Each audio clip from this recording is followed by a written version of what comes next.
hapon po ito ay ating pag-aaralan po ang topic na submission dahil ang topic po namin for this month is about submission po. At tayo po ay tumayo at sumandaling manalangin po para sa ating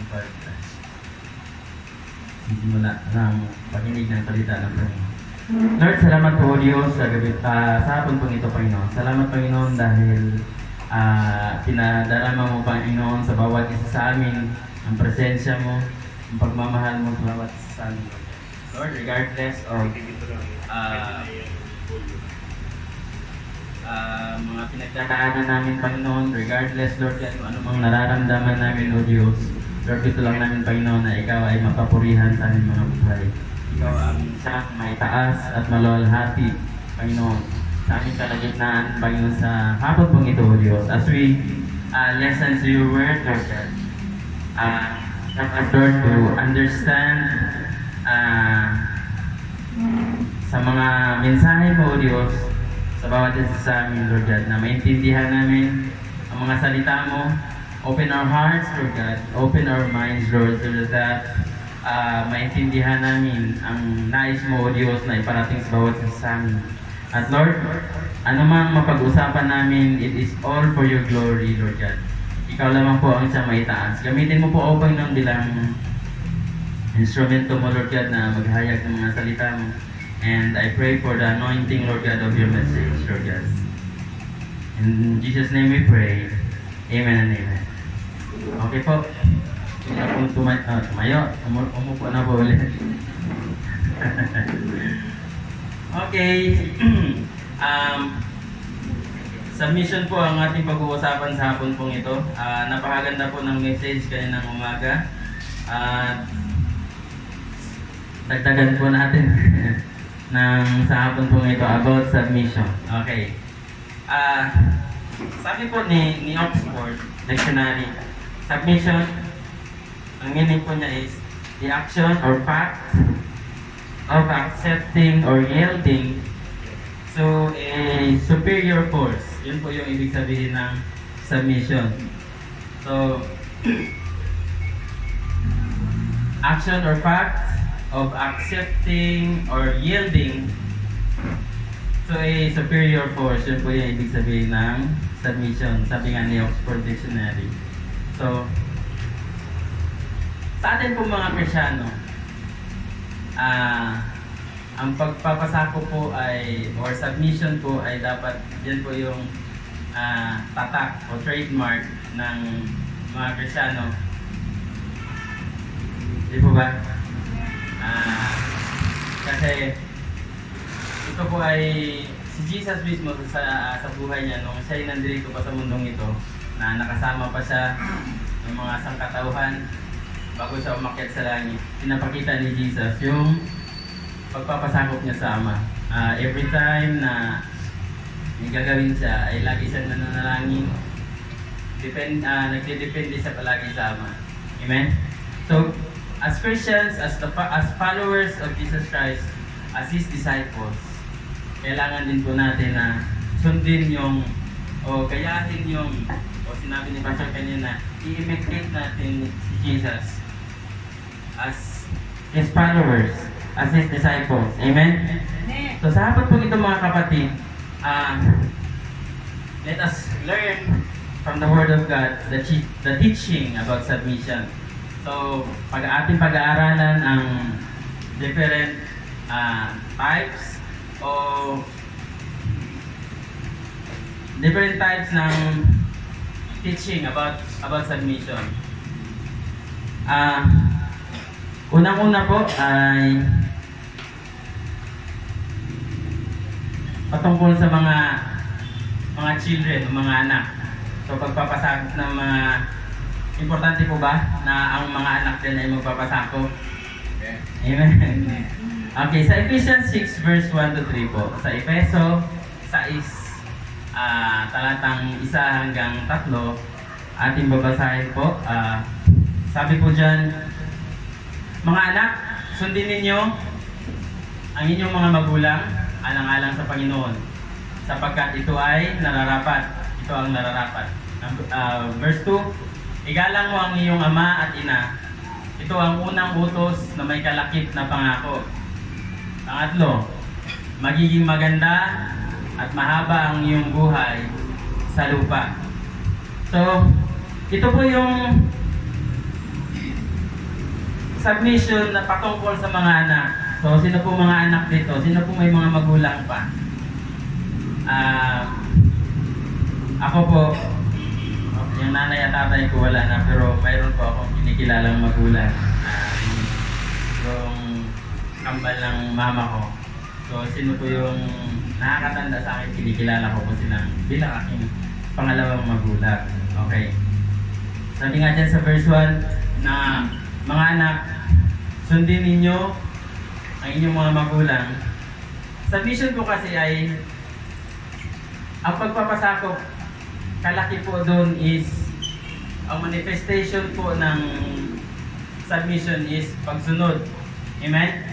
Dapat kung may pagpapasakop ka, dapat may pagsunod kasi nga sabi nga ni Oxford Dictionary is the action or fact accepting or yielding. So mag-yield ka sa superior na force. So ibig sabihin magpakumbaba o sumunod, mag-yield ka doon sa superior force. Tulad ng ating mga magulang, bilang sila ang ating mga magulang, bilang mga anak, tayo po ay dapat sumunod sa ating mga magulang. Alang-alang sa Panginoon sapagkat ito ay nararapat. Sa panahon po ngayon, medyo nakakalungkot man, pero hindi naman siguro po lahat na ang mga kabataan po ngayon ay ano makikita natin sa mga kabataan, kagaya nung devotion natin last Wednesday, natakil ko din po yan na ang mga kabataan ngayon ay mas ano na sila ngayon, mas malakas na sa Bisaya pa magtubag-tubag sa mga ginikanan. Mas malakas na sila magsagot-sagot sa mga magulang. Nakakalungkot man, pero sa ngayon po talaga yun po yung nangyayari. Hindi man po lahat. Mayroon nga isang magulang na nagsumbong sa akin in Valenzuela na nalulungkot siya sa anak niya gawa ng yung anak niya ay masyadong nalulung sa paggamit ng gadget. Yung oras ng batang ito is nasa sa gaming, nasa paglalaro ng ML, paglalaro ng yung box na laro ng mga bata. Yung mga Roblox ba yan? Yun yung nilalaro ng mga bata. At itong mga laro na to ay yung inaano nila yung pananakit, di ba? Yung violence, andun lagi eh. Natututo ang mga bata paano manakit. Saka yung mga kalaro nila, nakakausap nila. Di ba ba kung namamasdan niyo po? Ang mga kabataan ngayon, pag naglalaro ng email, andun lagi yung nagmumurahan, nagtatrash talk. Doon po natututo yung mga bata eh. So pag di masubaybayan ng mga magulang, mahirap po yung supilin pag ang mga kabataan ay hinahayaan ng mga magulang na malulong doon sa mga laro na yon o sa cellphone na yon pag hindi natin sila lagyan ng oras, curfew sa paggamit ng mga gadgets. Amen po ba? At one time, sabi ng isang nanay sa Valenzuela na nalulungkot siya sa anak niya gawa ng emo tong bata, laging nagmumukmuk tapos pero madaling araw na natulog kakadudot ng cellphone. At dumating sa punto na lumalaban na sa atin niya. Dumating din sa punto na parang mananakit na siya sa kapatid niya. So, mayroong pagkukulang ang mga magulang doon siguro. Siguro. Mati po kasi sa ating mga magulang dahil responsibilidad na ating mga anak. At kailangan din po na masubaybayan ng mga magulang ang kanilang mga anak. So paano natin sila mapapasunod kung hinahayaan natin sila sa kanilang mga ginagawa? Dahil sunod sa uso yung mga bata ngayon. Kasi ang iniisip ng mga magulang kasi na kasiyahan ng magulang na i-provide yung gusto ng anak, di po ba? Na mabigyan sila nung hinihingi ng mga anak dun sa magulang. Pero sometimes, yung pagmamahal na yun, nagkakaroon ng katigasan ng ulo ang mga kabataan pag hindi na bantayan ng mga magulang. Mayroon din pong kakilala kumpare sa anak niya, sa mga anak niya, kambal yung mga anak niya. Pag may oras nakaset yung gadget niya ng ganitong oras, nagsha-shutdown yung phone, yun ang magamit ng mga bata dahil may oras talaga sila na dapat matulog. Kasi importante sa mga bata na maabot nila yung 8 hours na tamang tulog. Amen? So sa kwento ko pong yun, nakakalungkot naman talaga sa isipin. Kahit sa akin din po, sa anak ko, na pag-utusan mo siya dahil nakatutok na lagi sa cellphone, pag-ising hanggang sa pagtulog, cellphone pa din. Pag-utusan mo, wait lang, sandali lang, wait lang, nakailang wait lang, alas abutin na isang oras, pero wait lang din. Pero sa mga anak po, kung gusto natin na humaba ang ating mga buhay, kasi ito po ang, sabi nga ng verse 2, na ito po ang utos na may kalakip na pangako. Kung gusto natin humaba ang ating buhay, mga kabataan, kung gusto nating maging prosperous, sundin natin ang ating mga magulang bilang paggalang ng ating mga magulang. Amen? So sana po, sino mang makapakinig, makapanood na mga kabataan ngayon, dapat po nating sundin o magpapasakop sa ating mga magulang. Mayroon po mga kabataan na porket nakapag-aral na yung mga anak, sinisinghal-singhalan na lang yung magulang. Di ba? Nakakalungkot man. Pero sa mga Kristiyano, I do believe na wala po yun sa mga Kristiyano. Amen? Hallelujah. Okay, salamat po dahil welcome po.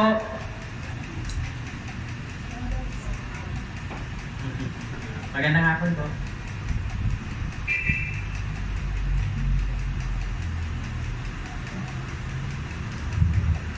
Okay, yun po yung una natin sa submission is about sa mga anak. Sa verse 3, so magiging maganda at mahaba ang iyong buhay sa lupa.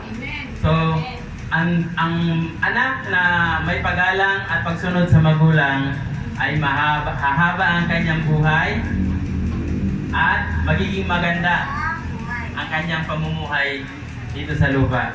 Amen? Dahil i-bless ang sino mang anak na gumagalang sa magulang ay i-bless ni Lord. Amen?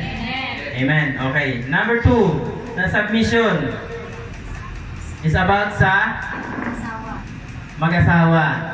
Sino pong may asawa? Sino pong binata? Amen.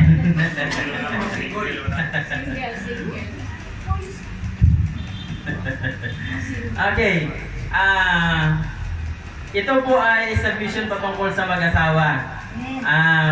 Hindi lang po sa asawa, mag-asawa. Amen.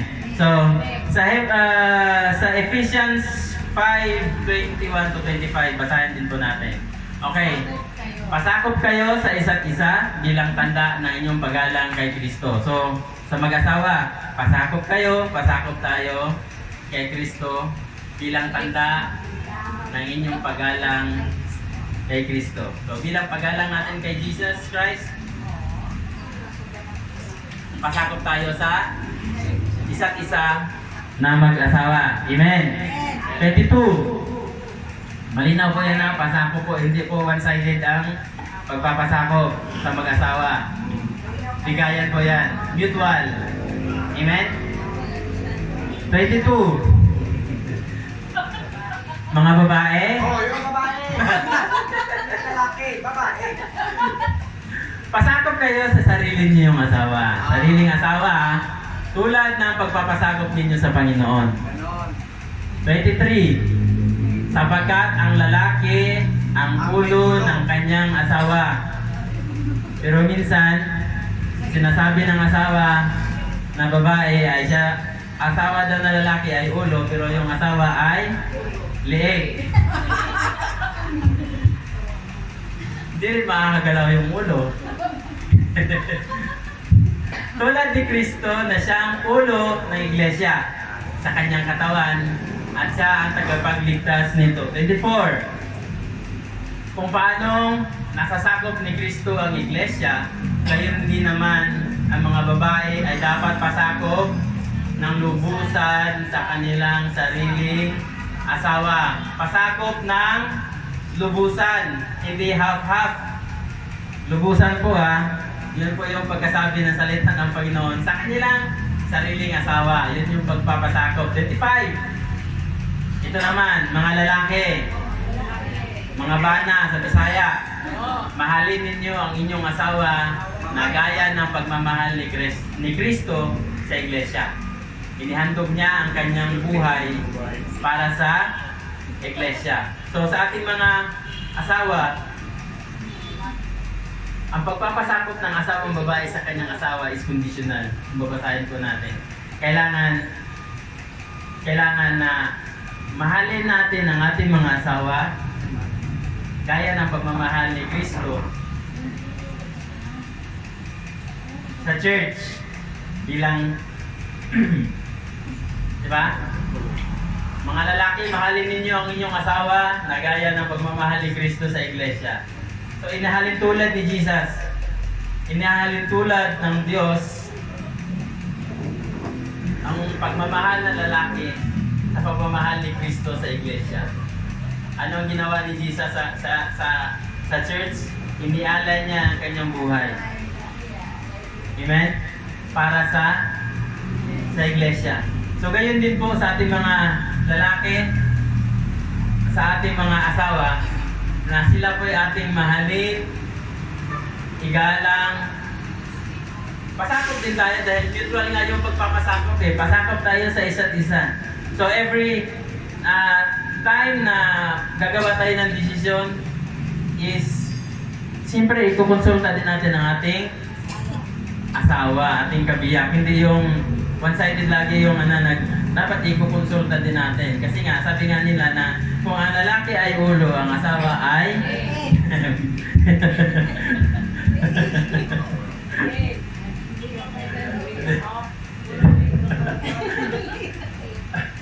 baka magigilig po talaga yan. Hindi, biro lang naman po yun na liig po. Liig po yung asawa.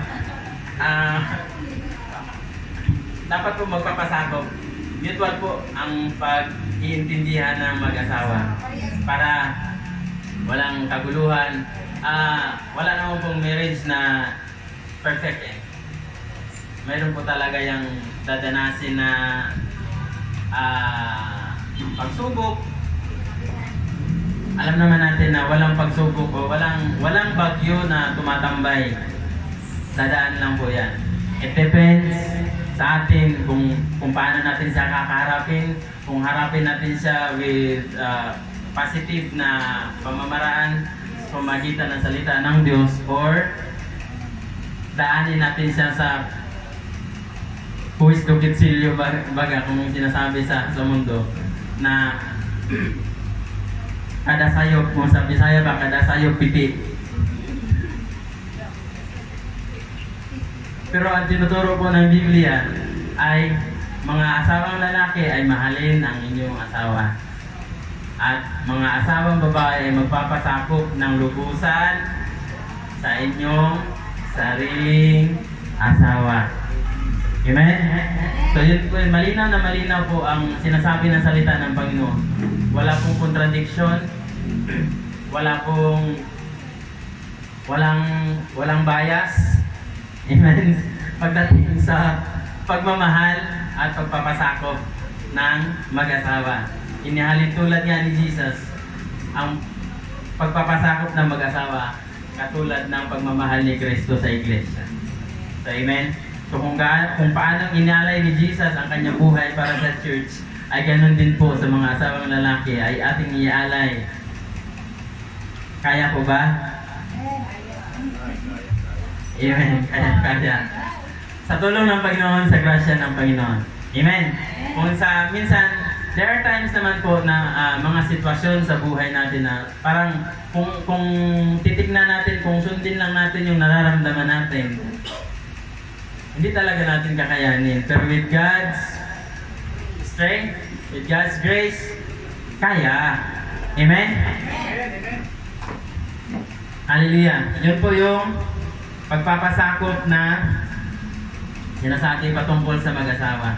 Number 3. Ito po, hindi lang po ito sa mga anak, hindi lang po ito para sa mga asawa. Ito po ay para sa lahat ng mga anak ng Diyos. So number 3, ang pagpapasakop sa lahat ng mga Kristyano. So basahin po natin sa Hebreo o mga Hebreo, kabanatang 13, talatang 17. So ito po yung nakasabi doon. Pasakop kayo at sumunod sa mga namamahala sa inyo. Ano ba yan? At mananagot sila sa Diyos sa gawain ito kung sila'y susundin ninyo sa gawain ito. Kung sila'y susundin ninyo, magagalak sila sa pagtupad ng kanilang mga tungkulin. Sorry po, nahirapan po magbasa ng Tagalog. Bisaya, manggod ko mga idol. Ulitin ko po sa 17. Okay. Pasakop kayo at sumunod sa mga namamahala sa inyo. Sila ay nangangalaga sa inyo at mananagot sila sa Diyos sa gawain ito. Kung sila ay susundin ninyo, magagalak sila sa pagtupad ng kanilang mga tungkulin. So, sa atin po mga Kristyano, dito sa local church, ang pagpapasakop po sa ating leader o sa senior pastor, it's all about the government, sa namamahala sa atin, sa leaders. So sa namamahala sa atin dito sa church. So kailangan natin magpasakop sa ating mga leader, sa ating pastor. Ang pagpapasakop po ay nangangailangan po yan ng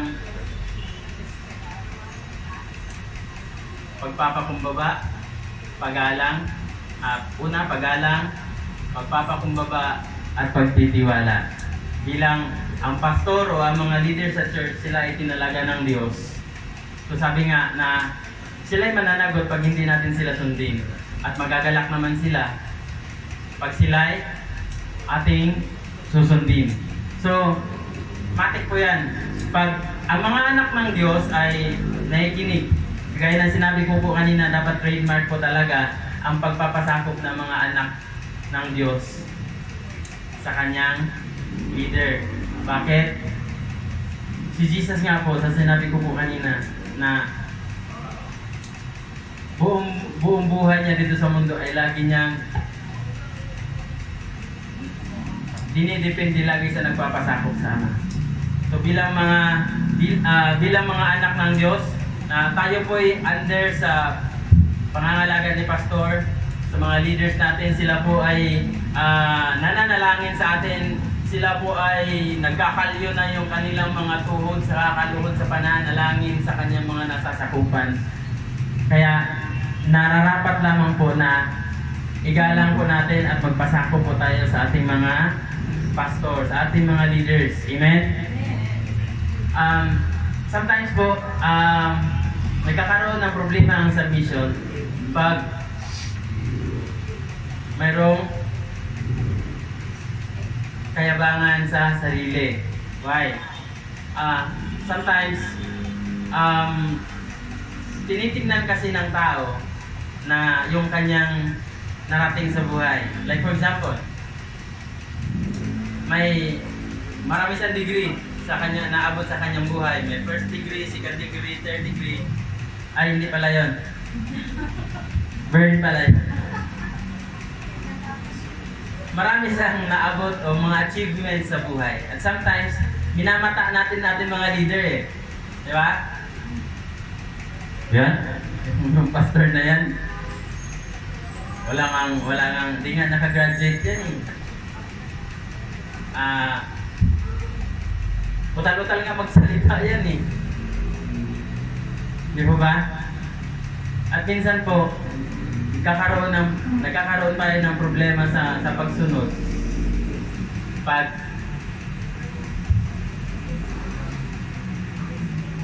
wala tayo lagi sa church, hindi tayo laging umattend sa mga gawain. Di po ba? Lagi tayong absent. Amen? Bato-bato sa langit, ang matamaan ay yumaman. Kasi ang bato sa langit ay ginto. Diba? Ang lalakaran nga daw sa langit is ginto, di ba? So kung matamaan tayo ng bato ganyan sa langit, patay ka talaga kasi mabigat din. Amen? So dapat po, papasakop tayo sa ating mga leaders.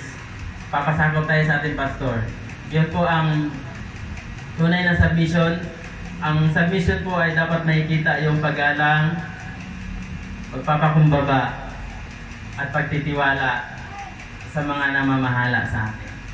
Dahil bilang sila itinalaga ng Diyos sa local church na ito, sa simbahan, dapat po natin silang igalang.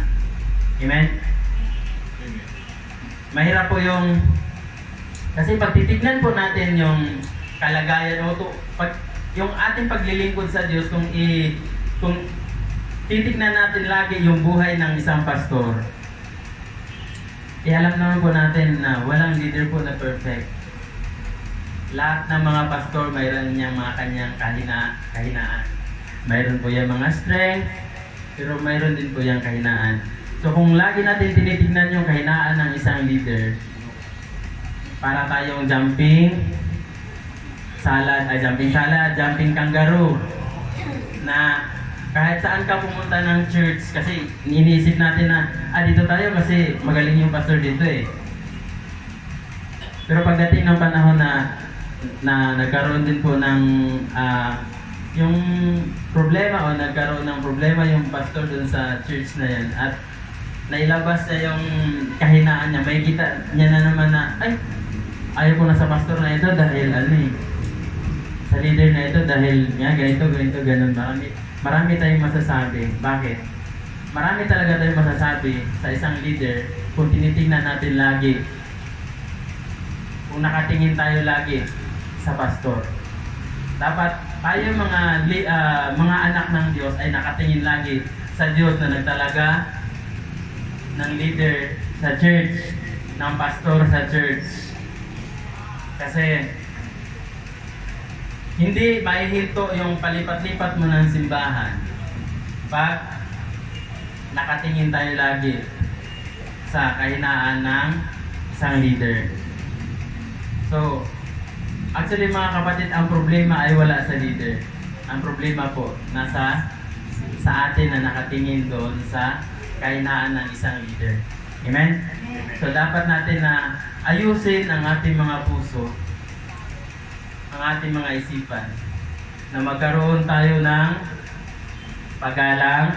3 pilang to: paggalang, pagpapakumbaba, at pagtitiwala sa leader na itinalaga ng Diyos. Dahil ang Diyos na nagtalaga sa Kanya, ang Diyos na nag-anoint sa Kanya. Mananagot ang leader na sa buhay ng mga nasasakupan niya. Sabi ng Hebreo, pag napabayaan ng isang leader ang kanyang member, Pero pag tayo naman mga nasasakupan ng isang leader, pag tayo sumunod, magagalak sila. At syempre, i-bless tayo ng Panginoon, i-bless lahat ng mga anak ng Diyos na sumusunod at nagpapasakop sa kanyang leader. Amen? So tayo po'y tumayo, tayo po'y manalangin.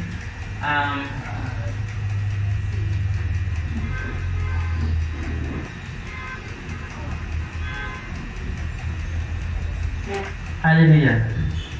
Panginoon, maraming salamat po Diyos sa gabi pong ito. Salamat Panginoon sa iyong mga salita sa gabi pong ito, Panginoon, na amin napakinggan.